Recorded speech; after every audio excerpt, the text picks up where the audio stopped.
Selamat datang di channel Jejak Prasejarah. Pada pembahasan sebelumnya kami telah membahas tentang sejarah berdirinya Kerajaan Majapahit. Pada kesempatan kali ini kami akan melanjutkan pembahasan untuk video sebelumnya. Pembahasan kali ini yaitu masa kejayaan Majapahit dan titik awal mulai runtuhnya kerajaan tersebut.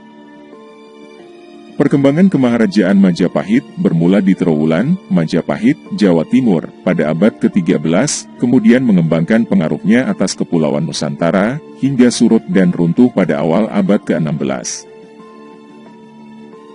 Hayam Wuruk, juga disebut Raja Sanagara, memerintah Majapahit dari tahun 1350 hingga 1389. Pada masanya Majapahit mencapai puncak kejayaannya dengan bantuan Mahapatihnya, Gajah Mada. Di bawah perintah Gajah Mada, pada tahun 1313 hingga tahun 1364, Majapahit menguasai lebih banyak wilayah. Menurut Kakawin Nagarakretagama Pupuh 13-15, daerah kekuasaan Majapahit meliputi Sumatera, Semenanjung Malaya, Kalimantan, Sulawesi, Kepulauan Nusa Tenggara, Maluku, Papua, Tumasik, yaitu Singapura, dan sebagian Kepulauan Filipina. Sumber ini menunjukkan batas terluas sekaligus puncak kejayaan kemaharajaan Majapahit. Meriam Cetbang Majapahit, dari Metropolitan Museum of Art, yang diperkirakan berasal dari abad ke-14. Perhatian tersebut karena adanya lambang Surya Majapahit.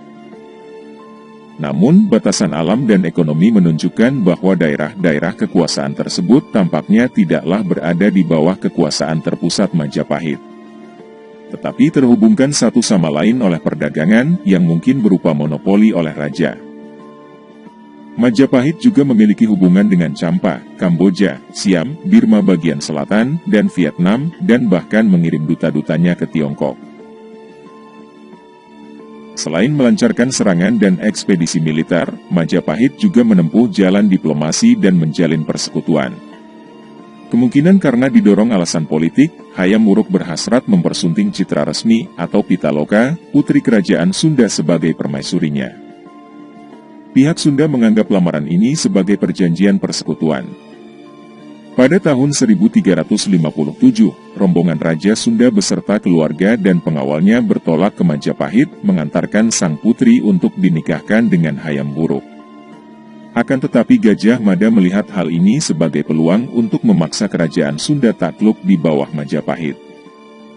Pertarungan antara keluarga kerajaan Sunda dengan tentara Majapahit di lapangan Bubat tidak terelakkan. Meski dengan gagah berani memberikan perlawanan, keluarga kerajaan Sunda kewalahan dan akhirnya dikalahkan. Hampir seluruh rombongan keluarga kerajaan Sunda dapat dibinasakan secara kejam. Tradisi menyebutkan bahwa sang putri yang kecewa, dengan hati remuk reda melakukan bela pati, bunuh diri untuk membela kehormatan negaranya. Kisah Pasunda Bubat menjadi tema utama dalam naskah Kidung Sunda yang disusun di Bali, dan juga naskah Carita Parahyangan. Kisah ini disinggung dalam Pararaton tetapi sama sekali tidak disebutkan dalam Nagarakretagama. Kakawin Nagarakretagama yang disusun pada tahun 1365 menyebutkan budaya keraton yang adiluhung, anggun, dan canggih, dengan cita rasa seni dan sastra yang halus dan tinggi, serta sistem ritual keagamaan yang rumit. Sang pujangga menggambarkan Majapahit sebagai pusat mandala raksasa yang membentang dari Sumatera ke Papua, mencakup Semenanjung Malaya dan Maluku. Tradisi lokal di berbagai daerah di Nusantara masih mencatat kisah legenda mengenai kekuasaan Majapahit. Administrasi pemerintahan langsung oleh kerajaan Majapahit hanya mencakup wilayah Jawa Timur dan Bali. Di luar daerah itu hanya semacam pemerintahan otonomi luas, pembayaran upeti berkala, dan pengakuan kedaulatan Majapahit atas mereka. Akan tetapi segala pemberontakan atau tantangan bagi ketuanan Majapahit atas daerah itu dapat mengundang reaksi keras. Pada tahun 1377, beberapa tahun setelah kematian Gajah Mada, Majapahit melancarkan serangan laut untuk menumpas pemberontakan di Palembang. Meskipun penguasa Majapahit memperluas kekuasaannya di berbagai pulau dan kadang-kadang menyerang kerajaan tetangga, perhatian utama Majapahit tampaknya adalah mendapatkan porsi terbesar dan mengendalikan perdagangan di Kepulauan Nusantara. Pada saat inilah pedagang Muslim dan penyebar agama Islam mulai memasuki kawasan ini. Sesudah mencapai puncaknya pada abad ke-14, kekuasaan Majapahit berangsur-angsur melemah. Setelah wafatnya Hayam Wuruk pada tahun 1389, Majapahit memasuki masa kemunduran akibat konflik perebutan tahta. Kematian Hayam Wuruk dan adanya konflik perebutan tahta menyebabkan daerah-daerah Majapahit di bagian utara Sumatera dan Semenanjung Malaya memerdekakan diri.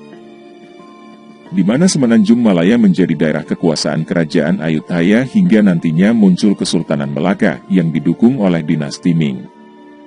Pewaris Hayam Wuruk adalah putri mahkota Kusumawardhani yang menikahi sepupunya sendiri, Pangeran Wikramawardhana. Hayam Wuruk juga memiliki seorang putra dari selirnya Wirabumi yang juga menuntut haknya atas tahta. Perang saudara yang disebut Perang Paregreg diperkirakan terjadi pada tahun 1405 sampai 1406 antara Wirabumi melawan Wikramawardhana. Perang ini akhirnya dimenangkan oleh Wikramawardhana, sementara Wirabumi ditangkap dan kemudian dipancung. Tampaknya perang saudara ini melemahkan kendali Majapahit atas daerah-daerah taklukannya di seberang. Pada kurun pemerintahan Wikramawardhana, serangkaian ekspedisi laut dinasti Ming yang dipimpin oleh Laksamana Chinghu, seorang jenderal Muslim Cina, tiba di Jawa beberapa kali antara kurun waktu 1405 sampai 1433. Sejak tahun 1430 ekspedisi Chinghu ini telah menciptakan komunitas Muslim Cina dan Arab di beberapa kota pelabuhan pantai utara Jawa, seperti di Semarang, Demak, Tuban, dan Ampel, maka Islam pun mulai memiliki pijakan di pantai utara Jawa. Wikramawardhana memerintah hingga tahun 1426 dan diteruskan oleh putrinya, Ratu Suhita, yang memerintah pada tahun 1426 sampai 1447. Ia adalah putri kedua Wikramawardhana dari seorang selir yang juga putri kedua Wirabumi. Pada 1447, Suhita mangkat dan pemerintahan dilanjutkan oleh Kertawijaya, adik laki-lakinya, dan ia memerintah hingga tahun 1451. Setelah Kertawijaya wafat, Beri Pamotan menjadi raja dengan gelar Raja Sawardhana dan memerintah di Kahuripan dan kemudian ia wafat pada tahun 1453 Masehi. Terjadi jeda waktu 3 tahun tanpa raja akibat krisis pewarisan tahta. Begitulah pembahasan kali ini yang akan kita lanjutkan kembali di video berikutnya.